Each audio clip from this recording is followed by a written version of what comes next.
সুপ্রিয় দর্শক ও শ্রোতা, সবাইকে স্বাগত জানাচ্ছি আরজেসাদ ভূত স্টোরির আজকের এপিসোডে।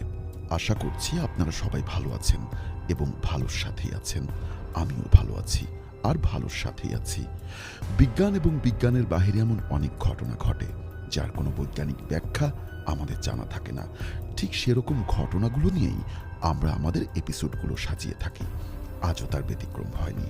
আজ এমন একটা ঘটনা নিয়ে এসেছি যে ঘটনা শুনে আপনারা সবাই একবার হলেও থ মেরে যাবেন। আশা করছি ঘটনাটা প্রথম থেকে শেষ পর্যন্ত শুনবেন এবং ভালো লাগবে আপনাদের কাছে। তো চলুন আর কোনো কথা না বাড়িয়ে সরাসরি চলে যাই ঘটনায়। ঘটনাটি সংগ্রহ করেছেন তুহিন ইসলাম এবং তিনি লিখেছেন, আমি মোহাম্মদ তুহিন ইসলাম, বলছি চট্টগ্রাম বিভাগ থেকে। আমার এক বন্ধুর বাড়ি চট্টগ্রামের পাহাড়ি এলাকায়।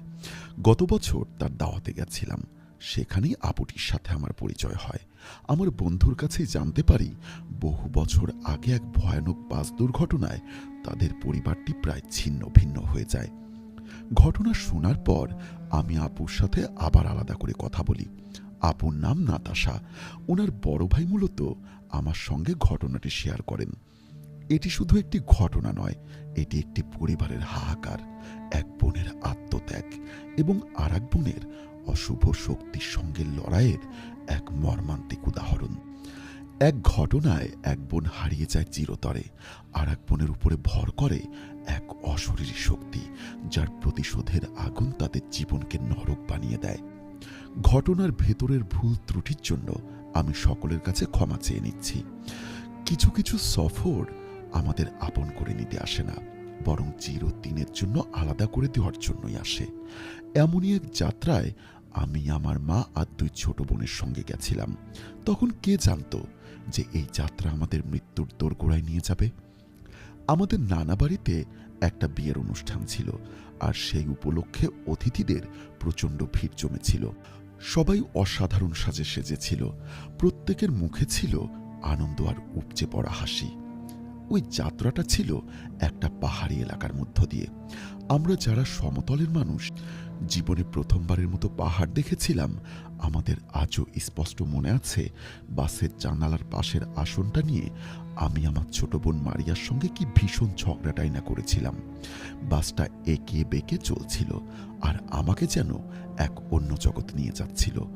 দেখতে দেখতে সন্ধ্যা হয়ে গেছিল। চারিপাশ জুড়ে অন্ধকার গভীর হয়ে নামছিল। বাতাসে একটা অদ্ভুত ভারী নীরবতা ছিল। বাসের সব যাত্রী, যাদের মুখে কিছুক্ষণ আগেও আনন্দের হাসি ছিল, এখন হঠাৎ করেই যেন এক গভীর নীরবতায় ডুবে গেছিল।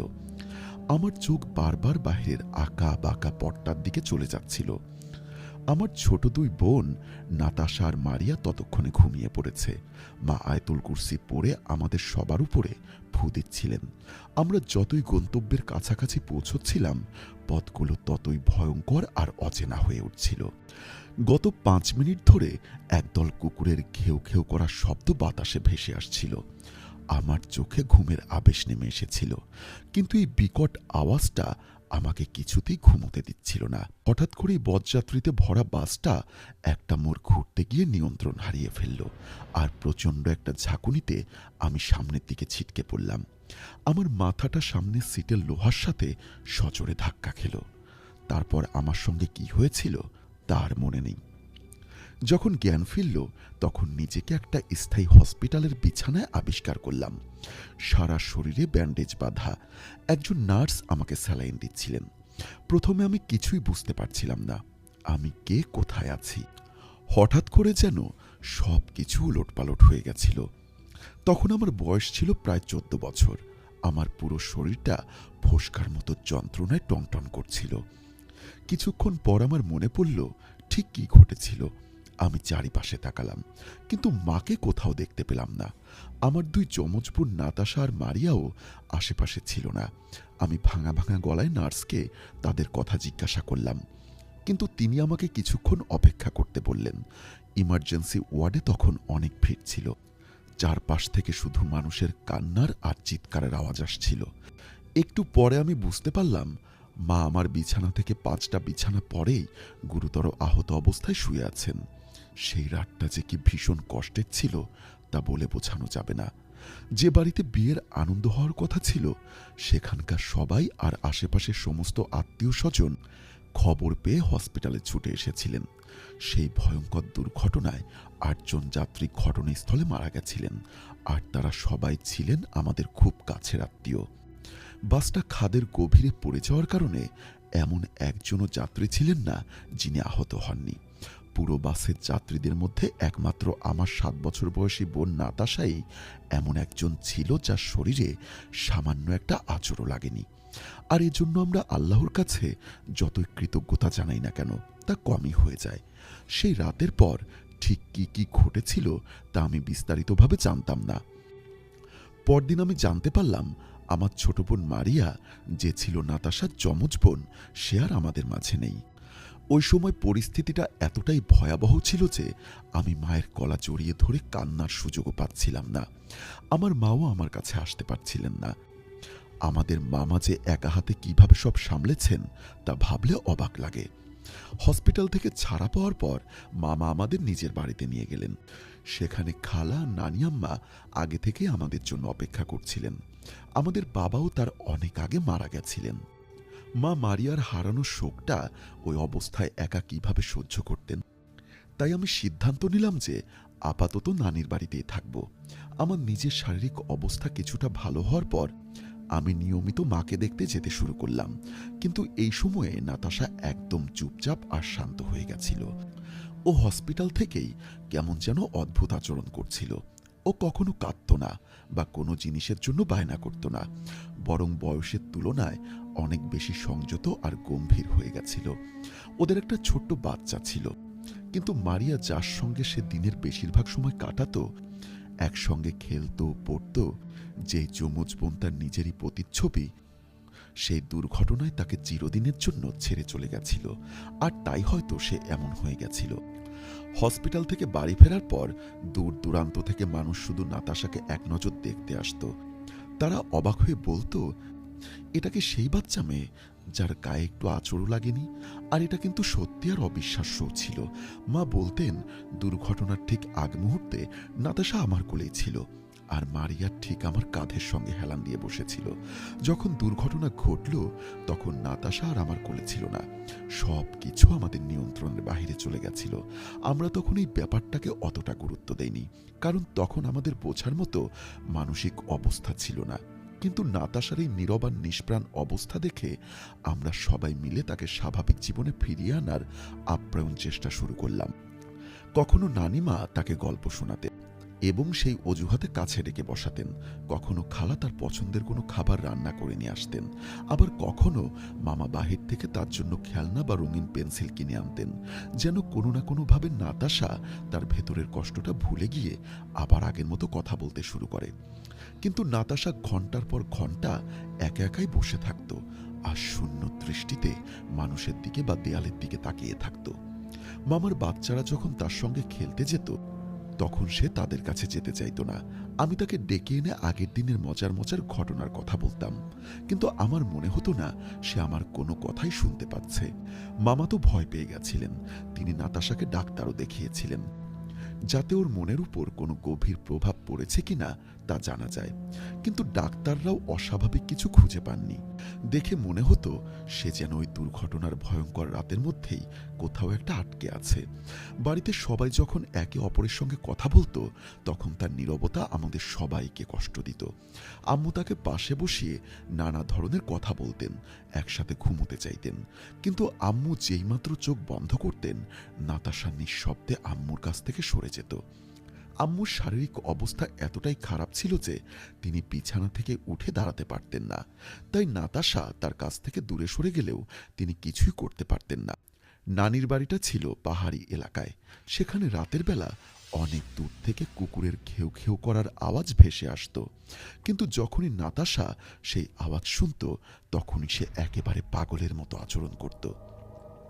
কখনো সে দুহাতে নিজের কান চেপে ধরত, আবার কখনো আমাদের ইশারা করে কুকুরগুলোকে তাড়িয়ে দিতে বলতো, কিন্তু সেই কুকুরগুলো অনেক দূরে থাকতো। আমরা কিভাবে তাদের তাড়াতাম? তারপর যখনই আওয়াজ থামতো না, তখন সে নিজের মাথা চেপে ধরে কান্নায় ভেঙে পড়ত। আর ঠিক তখনই আমার সেই দুর্ঘটনার রাতের কথা মনে পড়ে যেত। সেই রাতেও কুকুরগুলোর ঘেউ ঘেউ করার আওয়াজ বাসের খুব কাছ থেকে আসছিল। আমার মনে হতো, কে জানে ওই রাতটা নাতাশার পিছু কেন ছাড়ছিল না। যদিও সে কাউকেই কিছু বলতো না, আর তার শরীরে কোনো আঘাতের চিহ্নও ছিল না, কিন্তু সেই সময় আমাদের কিছুই মাথায় আসছিল না। এক বোন আমাদের ছেড়ে চলে গেছিল, আর একজনের মানসিক অবস্থা ভালো না। আমার মায়ের তো কথা বলার মতো অবস্থা নেই, কিন্তু এই সব কিছুর মাঝেও আমার নানি কিছু অদ্ভুত জিনিস লক্ষ্য করছিলেন।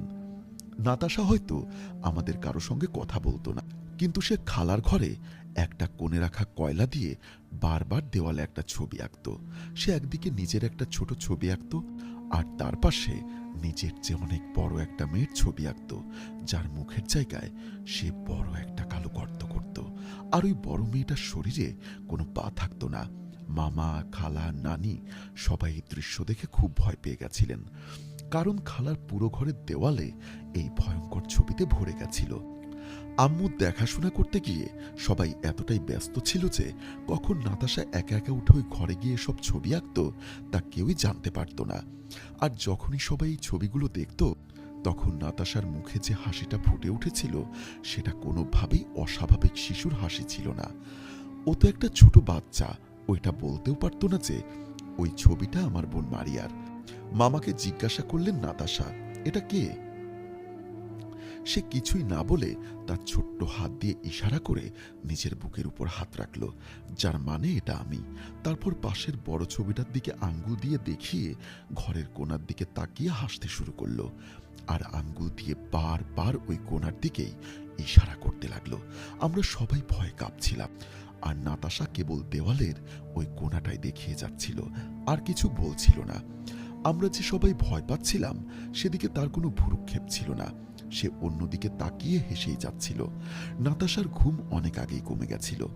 প্রায়ই আমাদের মনে হতো সে ঘুমোচ্ছে, কিন্তু কাছে গেলেই দেখা যেত তার চোখ দুটো খোলা, অর্থাৎ সে চোখ খুলেই ঘুমোতো।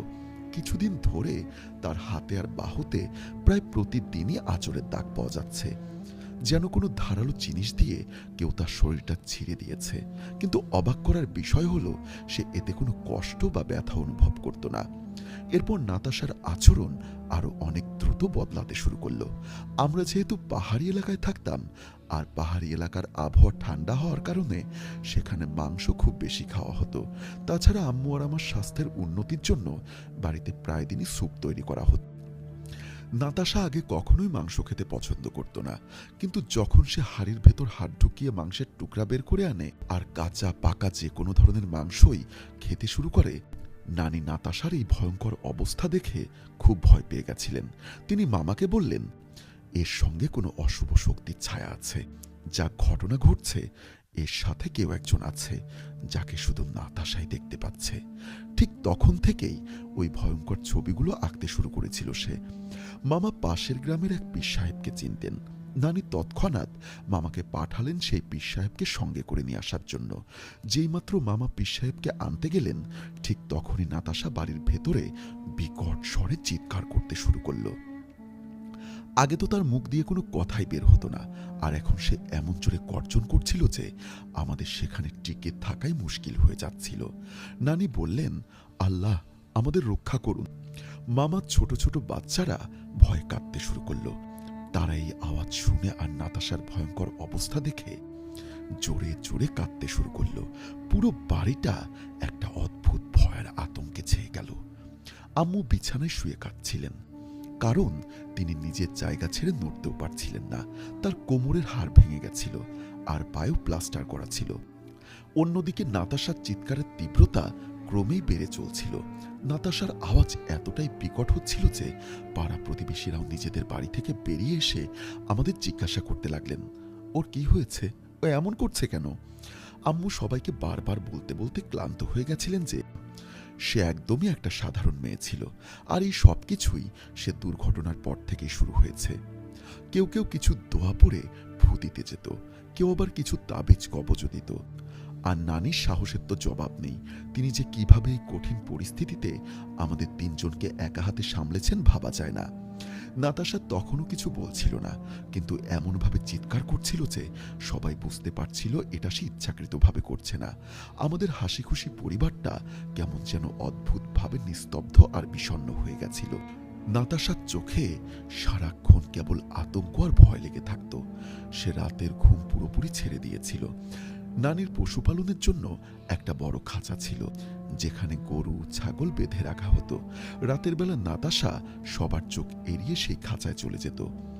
নানি আর খালা তার উপর সারাক্ষণ নজর রাখতেন, কিন্তু সুযোগ পেলেই খাঁচার ভেতরে পশুদের সঙ্গে এক কোণে বসে থাকত আর অদৃশ্য কারো সঙ্গে হাসত। সেই রাতে নানির নাতাশার উপরে খুব রাগ হয়েছিল, যদিও ওর মানসিক অবস্থা সম্পর্কে সবাই জানত। তবুও নানু আর কতটাই বা করতে পারেন।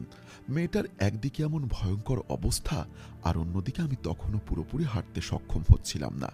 এরপর সেই রাতে নানু নাতাশাকে জোর করে কিছু বলার জন্য চাপ দিলেন, কিন্তু নাতাশা শক্ত মুখ করে চুপচাপ রইল। নানি আবার বললেন, বলো তোমার নাম কি? আমি তোমার নাম ভুলেই গেছি। তোমার নাম বলো, আমি সেই নামেই ডাকব। এই কথায় নাতাশা নানির দিকে মনোযোগ দিল। সে কিছুক্ষণ নানুর দিকে তাকিয়ে থাকল। তার কাছে পড়ে থাকা একটা কয়লার টুকরো দিয়ে মাটিতে নিজের নাম লিখল। নানি তার হাতের কয়লাটা কেড়ে নিয়ে একপাশে ফেলে দিলেন। আমি তো লেখাপড়া জানি না, তুমি মুখ ফুটে তোমার নাম বলো। নাতাশা হঠাৎ করেই নানুর হাত ছাড়িয়ে বারান্দার দিকে দৌড়ে গেল। নানুও রেগে গিয়ে বললেন, যতক্ষণ পর্যন্ত মুখ খুলবি না ততক্ষণ বাহিরেই থাকবি। রাত অনেক গভীর হয়ে গেছিল, কিন্তু নাতাশা বারান্দা থেকে আর ফিরে আসেনি। তখন মামার ফোন এলো। তিনি জানালেন যে পীর সাহেবের সঙ্গে দেখা হয়েছে, তিনি কাল সন্ধ্যার মধ্যে আমাদের বাড়িতে আসবেন। নানি আর খালা তখন নাতাশাকে ডাকতে লাগলেন, কিন্তু বারান্দা থেকে কোনো সাড়া পাওয়া গেল না, কোনো রকম আওয়াজও আসছিল না। আমি বারান্দার দিকে যাওয়ার চেষ্টা করছিলাম, কিন্তু নানু আমাকে আটকে দিলেন। তিনি আর খালা একটা হারিকেন নিয়ে সেখানে গেলেন। তারা বারবার নাতাশার নাম ধরে ডাকছিলেন, কিন্তু বারান্দায় যেন একটা বহু পুরনো গভীর নীরবতা নেমে এসেছিল। আমার হৃদয়টা যেন এক অজানা আশঙ্কায় ভরভর করতে লাগলো। এটা ঠিক সেই একই রকম নীরবতা যেটা ওই দুর্ঘটনার রাতে বাসের মধ্যে আমরা সবাই উপলব্ধি করতে পেরেছিলাম। হঠাৎ করেই কিছুক্ষণ পর বারান্দা থেকে খালা আর নানুর গগন বিদারী চিৎকার শুনতে পেলাম। আমরা দৌড়ে সেখানে গেলাম, আর যা দেখলাম তা ভোলার মতো নয়। নাতাশা বারান্দায় দাঁড়ানো একটা পুরনো সাইকেলের চাকা থেকে একটা তার বের করে সেই তারটা দিয়ে নিজের দুটো ঠোঁট একসঙ্গে আটকে রেখেছে। দেখে মনে হচ্ছিল যেন কেউ খুব পরিকল্পনা করে তার ঠোঁট দুটো সেলাই করে দিয়েছে। আমিও সেই ভয়ঙ্কর দৃশ্য দেখে চিৎকার দিয়ে উঠলাম। আমাদের চিৎকার পুরো পাড়ার লোকজন শুনল এবং তারা ভিড় জমালো। ওদিকে আম্মু বিছানায় শুয়েছিলেন, অসহায় ভাবে শুধু আর্তনাদ করা ছাড়া তার আর কিছুই করার ছিল না। ওই সেলাইটাও ছিল বেশ গভীর, কারো সাহস হচ্ছিল না তাকে স্পর্শ করার বা নাতাশার দুই ঠোঁটের মাঝখান থেকে সেই তারটা টেনে বের করার। সবাই অবাক হয়ে গেছিল।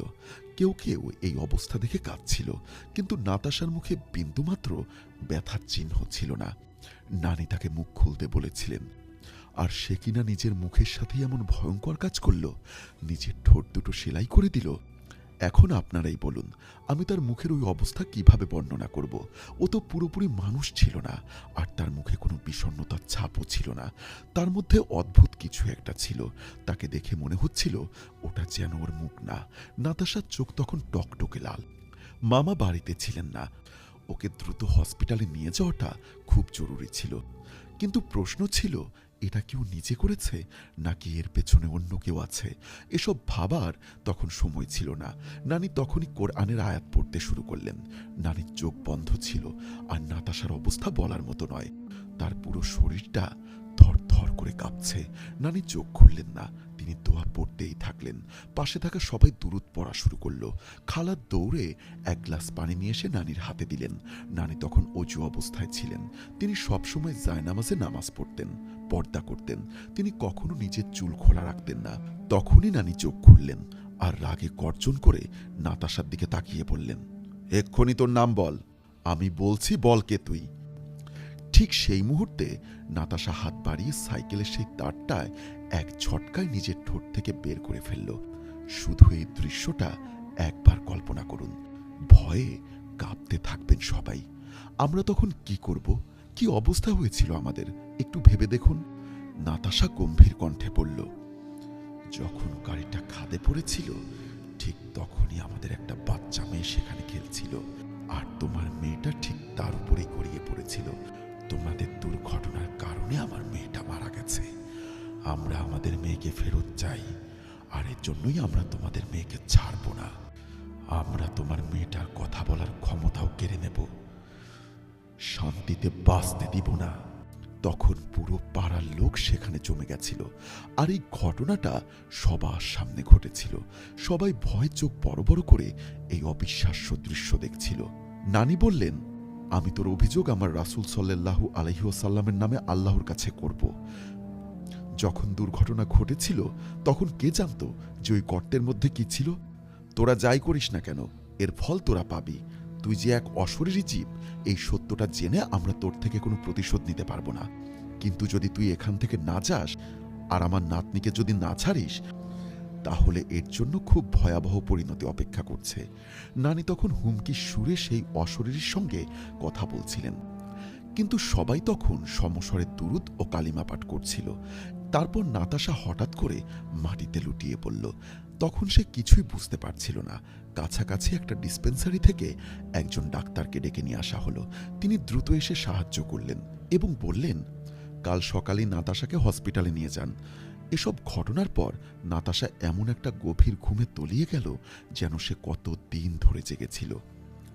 এতদিন পর এটাই ছিল প্রথম রাত যখন নাতাশা গভীর ঘুমে ডুবেছিল। খালার আম্মু নানিকে জিজ্ঞাসা করলেন। নানি বললেন তিনি নিজেও বুঝতে পারছিলেন না কি কি হয়েছিল তখন। তখন যা কিছু তার সামনে ছিল তিনি শুধু সেটাই প্রয়োগ করেছেন। আর নানির সাহস দেখে আমি আবারও বলি তাকে সালাম জানাই। আমরা বারবার নাতাশাকে দেখছিলাম। খালা আর নানি সারা রাত ধরে নাতাশার জন্য দোয়া করছিলেন। আম্মু বিছানায় শুয়ে হাতে তসবিহ গুনছিলেন। আম্মুর চোখ তখন পানিতে ভরপুর ছিল না। আর সেই রাতের এক মুহূর্তও নাতাশা ঘুম থেকে ওঠেনি। সকাল হলো, তার ঠোঁট দুটো ফুলেছিল। নানি পাড়ার একজনের সঙ্গে তাকে হসপিটালে নিয়ে গেলেন। নাতাশা তখন একদম স্বাভাবিক। সেই সন্ধ্যায় মামা পীর সাহেবকে নিয়ে এসে পৌঁছলেন। তিনি নাতাশার সঙ্গে যা যা ঘটেছিল সব খুলে বললেন। নাতাশার ভেতরে যে জিনিসটা ছিল সেটা তো আগেই নিজের পরিচয় দিয়েছে। পীর সাহেব আবারও কিছু কথা বললেন আর দোয়া দিলেন, ফু দিলেন। তারপর মামাকে বললেন, তুমি একটা পশু কোরবানি করবে। কোরবানি হলে এক মুহূর্ত দেরি না করে সেটাকে নিয়ে ঠিক সেই জায়গায় যাবে যেখানে দুর্ঘটনা ঘটেছিল। ওকে সেখানে রেখে এসো, আর একদম পেছন ফিরে তাকাবে না। তুমি অনেক রকম আওয়াজ শুনতে পাবে, চিৎকার শুনতে পাবে, পাথর ছোড়ার শব্দও শুনতে পাবে, কিন্তু মনে রেখো কোনো অবস্থাতেই তুমি পেছনে তাকাবে না। তারপর তিনি বাড়ির ভেতর থেকে একটা পশু বাছাই করে নাতাশার নামে সেটাকে কোরবানি করলেন। সেই পশুটা জবাই করে মাংস আর কিছু জিনিস মামাকে দিয়ে ওই খাদে রেখে আসার জন্য বলা হলো। অনবরত দোয়া পড়তে হলো তখন। ওদিকে পীর সাহেব আমাদেরকে কিছু দোয়া কালাম পড়তে দিয়েছিলেন। পুরো বাড়িটাতেই তখন একটা থমথমে পরিবেশ। নাতাশা তখন জ্বরে কাতরাচ্ছিল।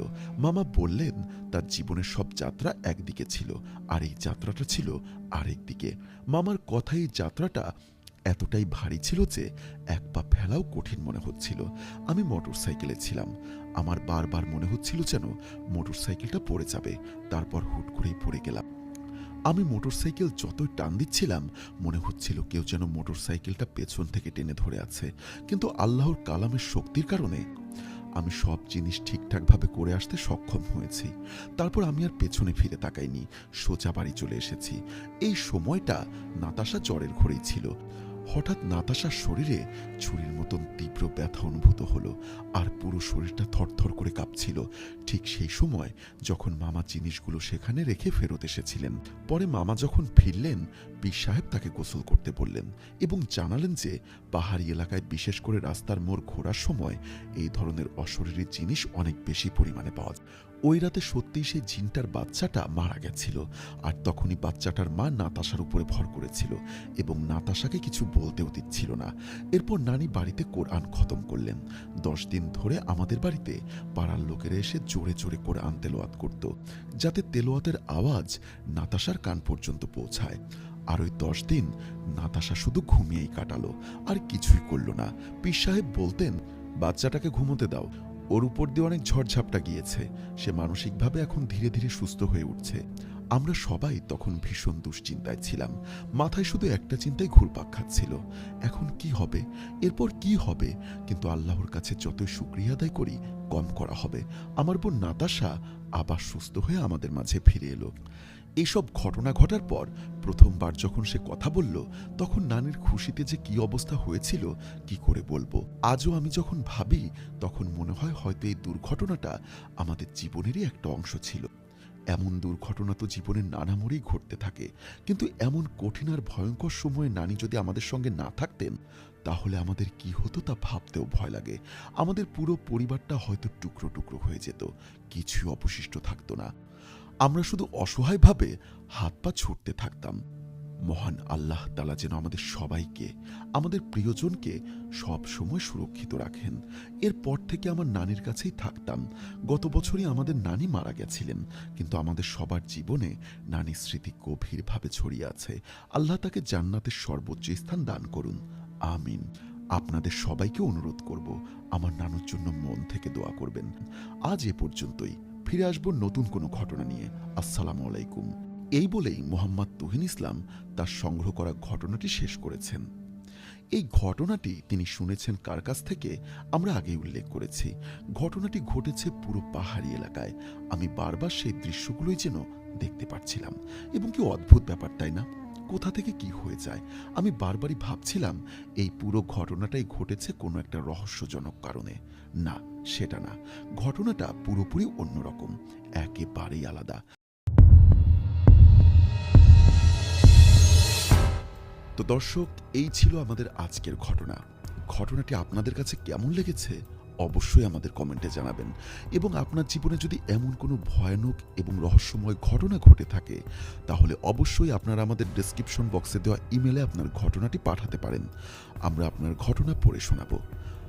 সবাই ভালো থাকুন, সুস্থ থাকুন। আজকের মতো এখানেই বিদায় নিচ্ছি। আল্লাহ হাফেজ।